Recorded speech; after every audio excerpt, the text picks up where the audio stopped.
নমস্কার, হরে কৃষ্ণ সবাইকে। আগামী 16ই আগস্ট শনিবার ভাদ্র মাসের কৃষ্ণপক্ষের অষ্টমী তিথিতে জন্মাষ্টমী ব্রত পালিত হবে। এই জন্মাষ্টমী ব্রতের মাহাত্ম্য কী এবং শাস্ত্রে এই ব্রত পালন না করলে তার কি গতি হবে তা আমরা আজকের ভিডিওতে জানব। বিশ্বত্তর পুরাণে উল্লেখ রয়েছে, জন্মাষ্টমীর উপবাসে সমস্ত পাপ থেকে মুক্তি পাওয়া যায়। যে ভক্ত এই জন্মাষ্টমী ব্রত পালন করেন তিনি বিষ্ণু লোকে গমন করেন।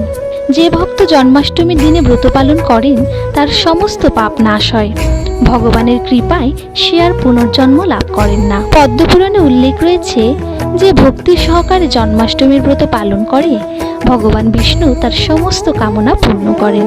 স্কন্দ পুরাণ ও ভবিষ্যত্তর পুরাণে উল্লেখ রয়েছে, যারা এ ব্রত পালন করেন তাদের 7 জন্মের পাপরাশি বিগলিত হয়।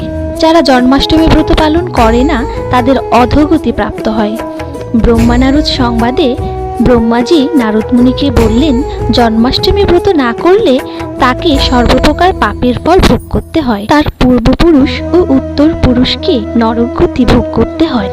এই ব্রত পালনকারী শুধু নিজের নয়, পূর্বপুরুষ ও পরিবারের কল্যাণ নিশ্চিত করেন এবং সংসারের অশুভ শক্তি থেকে রক্ষা করে। তাই সকলেরই জন্মাষ্টমী ব্রত পালন করা কর্তব্য।